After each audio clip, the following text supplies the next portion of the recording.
묵상기도 하심으로 새벽 예배를 시작하겠습니다. 하나님 감사합니다. 오늘도 우리에게 새날을 주시고 예배할 수 있는 은혜 주심에 감사합니다. 오늘 이 하루도 주만 높이고 또 주와 동행하는 하루가 되도록 인도하여 주옵소서. 오늘도 우리의 목자가 되어 주셔서 주의 지팡이와 막대기로 우리를 인도하시고 보호하시며 또 푸른 초장과 쉴만한 물가로 인도하여 주옵소서. 아우성치는 세상 속에 내게 부족함이 없습니다라는 믿음의 고백으로 하나님께 영광 돌리는 복된 하루가 되게 하여 주옵소서. 주의 약속대로 오늘도 우리의 생각하는 것과 간구하는 것보다 더욱더 넘치도록 응답하여 주옵소서. 오늘 이 하루도 어떤 해함도 상함도 없도록 주의 백성들을 안전하게 지키시고 동행해 주옵소서. 예수님의 이름으로 기도합니다. 아멘. 찬송 384장 보겠습니다. 나의 갈 길 다가도록 예수 인도하시니 내 주 안에 있는 긍휼 어찌 의심하리요. 믿음으로 사는 자는 하늘 위로 받겠네. 무슨 일을 만나든지 만사 형통하리라. 무슨 일을 만나든지 만사 형통하리라. 나의 갈 길 다가도록 예수 인도하시니 어려운 일 당한 때도 족한 은혜 주시네. 나는 심히 고단하고 영혼 매우 가난하. 나의 앞에 반석에서 샘물나게 하시네. 나의 앞에 반석에서 샘물나게 하시네. 나의 갈 길 다가도록 예수 인도하시니 그의 사랑 어찌 큰지 말로 알 수 없도다.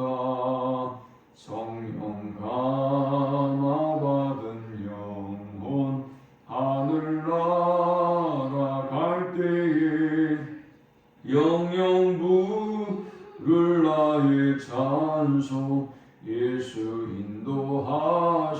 인도하셨네. 영영 부를 나의 찬송 예수 인도하셨네. 아멘. 오늘 이 시간에 주시는 살아계신 하나님의 말씀은 신약성경 누가복음 4장 16절에서 30절의 말씀입니다.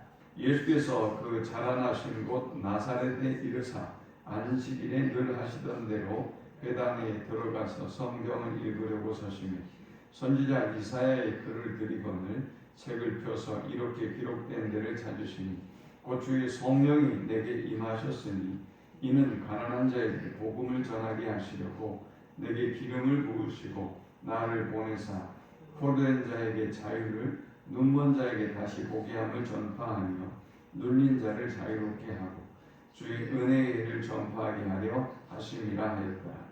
책을 덮어 그 맡은 자에게 주시고 앉으시니 회당에 있는 자들이 다 주목하여 보더라. 이 예수께서 그들에게 말씀하시되 이 글이 오늘 너희 귀에 응하였느니라 하시니 그들이 다 그를 증언하고 그 입으로 나오는 바 은혜로운 말을 놀랍게 여겨 이르되 이 사람이 요셉의 아들이 아니냐.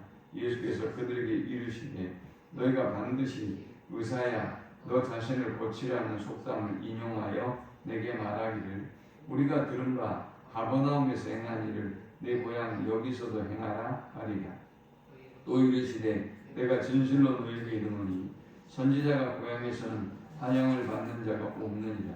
내가 참으로 너희에게 이르노니 엘리야 시대에 하늘이 3년 6개월간 닫히어 온 땅에 큰 흉년이 들었을 때에 이스라엘에 많은 과부가 있었으되 엘리야가 그 중 한 사람에게도 보내심을 받지 않고 오직 시돈 땅에 있는 사렙다의 한 과부에게 뿐이었으며 또 선지자 엘리사 때 이스라엘에 많은 나병 환자가 있었으되 그 중에 한 사람도 깨끗함을 얻지 못하고 오직 수리아 사람 나아만 뿐이었느니라. 회당에 있는 자들이 이것을 듣고 다 크게 화가 나서 일어나 동네 밖으로 쫓아내어 그 동네가 건설된 산 낭떠러지까지 끌고 가서 밀쳐 떨어뜨리고자 하되 예수께서 그들 가운데로 지나서 가시니라. 아멘. 예수님의 공생애가 시작이 되면서 예수님은 회당에서 하나님의 말씀을 가르치기 시작했습니다. 사람들은 예수님의 권세 있는 가르침에 깜짝 놀랐고 또 칭송을 받았다. 15절에 쓰고 있습니다. 이제 예수님께서 성장하신 고향 나사렛에서 예수님의 사역이 시작됩니다. 예수님이 나사렛에서 사역을 시작하는 이 모습을 우리가 보면서 우리가 그리스도인으로서 걸어가야 될 길, 혹은 우리가 어떤 자세로 믿음의 길을 걸어가야 되는지를 세 가지로 교훈 얻을 수 있습니다. 우리는 오늘 이 본문을 통해서 세 가지 영적 교훈 목사와 함께 은혜를 나누려고 하는데요. 먼저 이 본문이 주는 첫 번째 영적 교훈은 예수님처럼 자의식을 가지고 살아가라 라는 것입니다. 자의식이란 무엇입니까? 내가 누구인가를 아는 것입니다. 우리가 어떤 여행을 하든 어디를 가든 여러분이 어떤 일을 하든 모든 일에 계획을 세우죠. 계획을 세우지 않으면 효율적이지 못해요. 또 우리가 원하고자 하는 그 일을 원하는 시간 안에 이루어내지 못합니다. 그래서 오히려 많은 후회를 안길 뿐이죠. 하물며 우리가 인생의 길을 살아가면서 우리가 누구인가를 모르고 살아간다. 이건 매우 비참한 일입니다. 내가 누구인가를 모른다고 하는 것은 내가 무엇을 위하여 살아야 되는지, 내가 무슨 일을 잘하는지, 또 내가 무엇을 해야 기쁘고 즐거운지 도무지 아무것도 모를 뿐만이 아니라 결말도 바르지 못한 결말이 날 수밖에 없기 때문이죠. 그런데 예수님은 이것을 메시아 자의식이라고 하는데요. 예수님은 스스로가 메시아임을 아셨습니다. 누가복음 2장 49절에 보면 예수님이 12살 때 그의 부모와 더불어서 예루살렘에 올라갔다 부모를 잃어버리게 되는 사고가 발생하게 되었죠. 부모가 후에 이 일을 알고 예루살렘으로 올라갔습니다. 그리고 예수님이 율법학자들과 더불어 토론하고 있는 모습을 보시고 네가 어찌하여 이렇게 하느냐라고 예수님을 꾸짖죠. 그랬더니 예수님이 이따 하시는 말씀이 어찌하여 나를 찾았습니까? 내가 아버지 집에 있는 것이 마땅한 일이 아니겠습니까? 라고 이야기하는 모습을 보게 됩니다.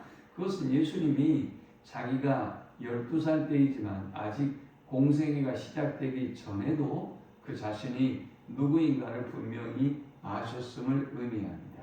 그리고 세례를 받으시고 성령이 그에게 임하시고 공생애가 시작되면서도 예수님은 그 자신이 누구인가를 분명히 아시고 그 사명의 길을, 그 믿음의 길을 걸어가고 있는 것을 보게 됩니다. 오늘 16절에도 예수께서 그 자라나신 곳 나사렛에 이르사 안식일에 늘 하시던 대로 회당에 들어가서 성경을 읽으려고 서시게 그랬습니다. 늘 하시던 대로. 그러니까 이것은 예수님이 공생애를 시작하시기 전에도 이 일을 계속 하셨다는 것이죠.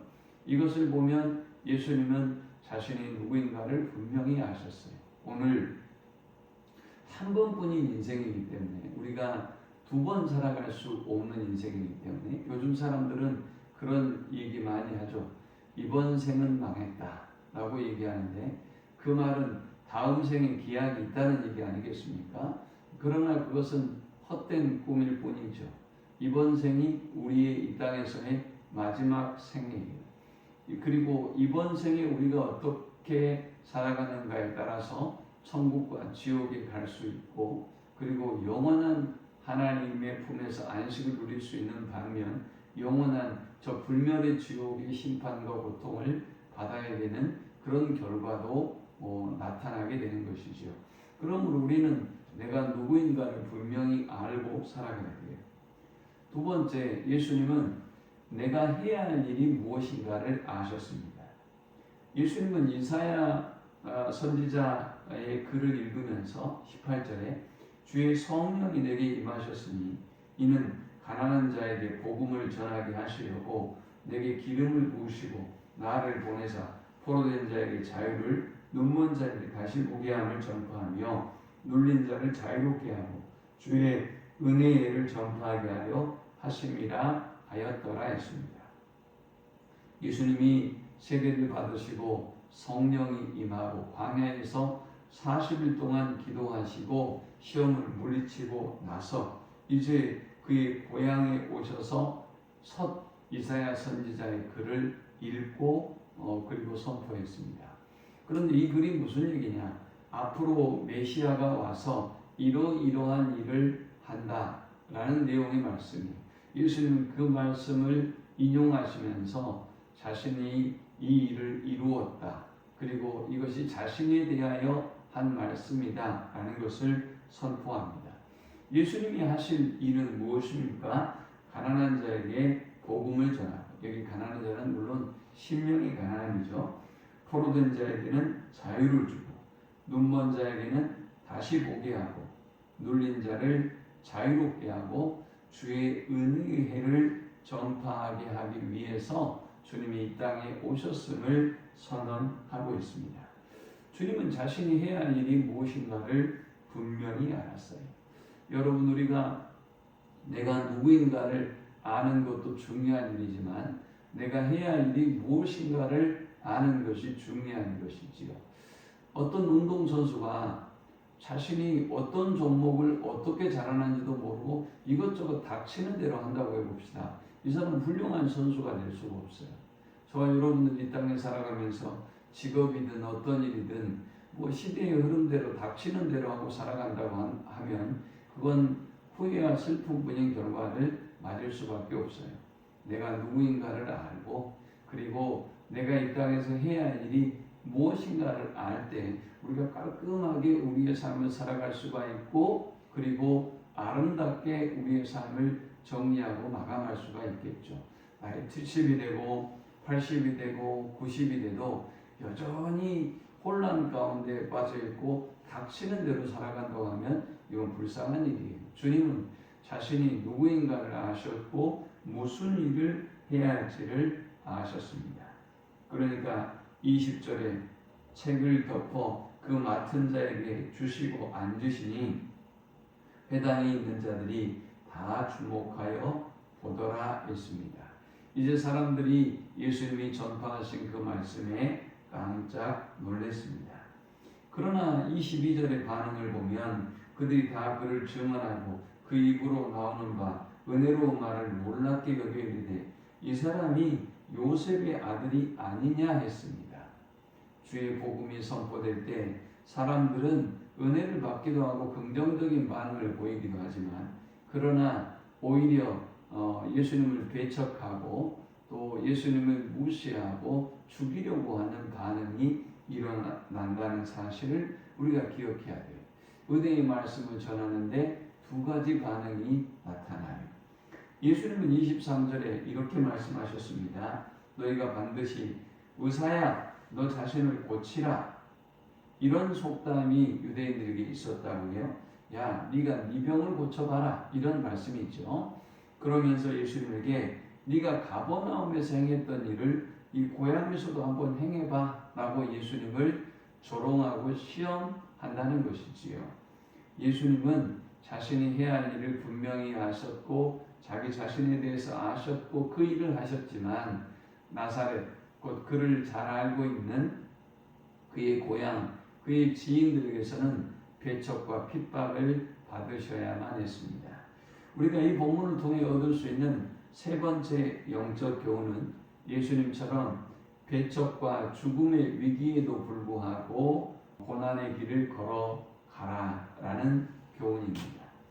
예수님이 사역을 시작하시면서 이렇게 혹독한 핍박과 고난이 그에 대한 배척이 시작되었습니다. 우리가 사명의 길을 가고 믿음의 길을 가면 뭐 좋은 일만 생기고 또 하나님이 보호해 주시고 지켜 주셔서 어떤 고통도 아픔도 없는 길이다. 그리고 많은 사람들이 착각하고 있기를 교인들이 저 세상으로부터 박수와 지지를 받아야 된다고 생각을 하고 있단 말이죠.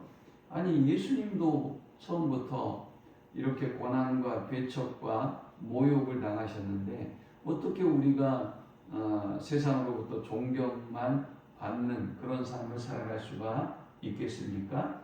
예수님을 어떻게 대하셨느냐 이 사람들이 28절에 보니까 회당에 있는 자들이 이것을 듣고 다 크게 화가 나서 일어나 동네 밖으로 쫓아내어 그 동네가 건설된 산 낭떠러지까지 끌고 가서 밀쳐 떨어뜨리고자 하되 했어요.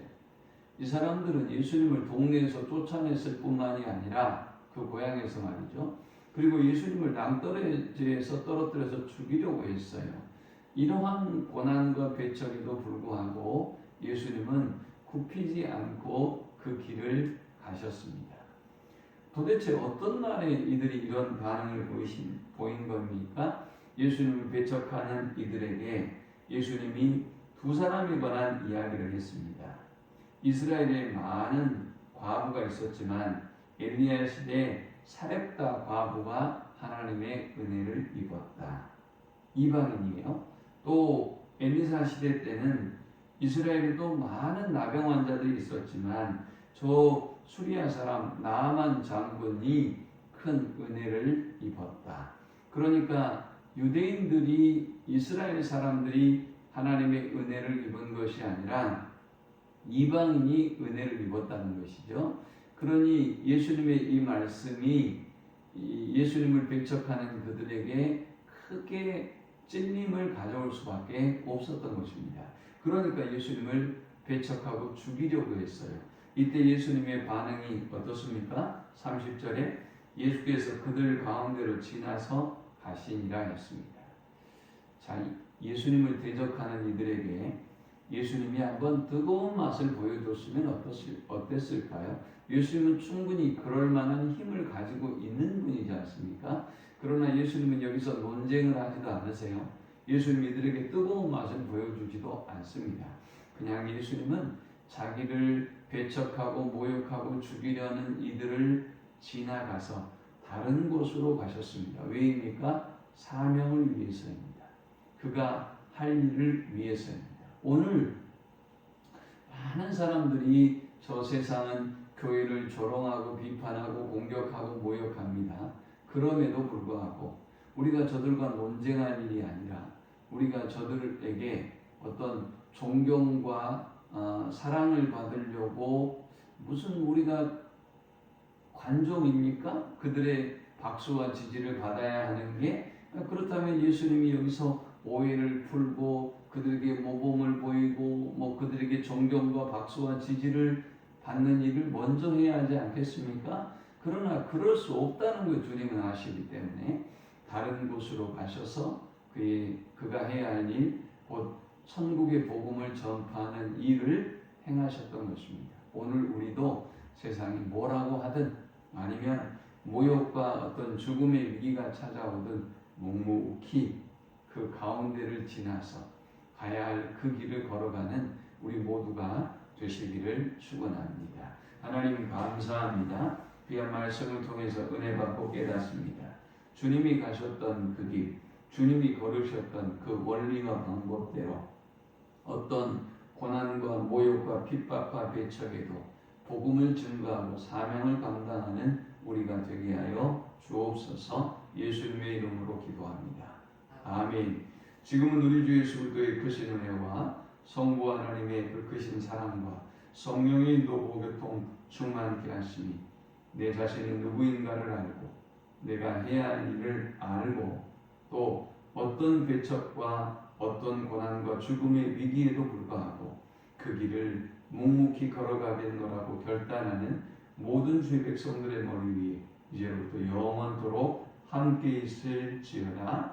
아멘.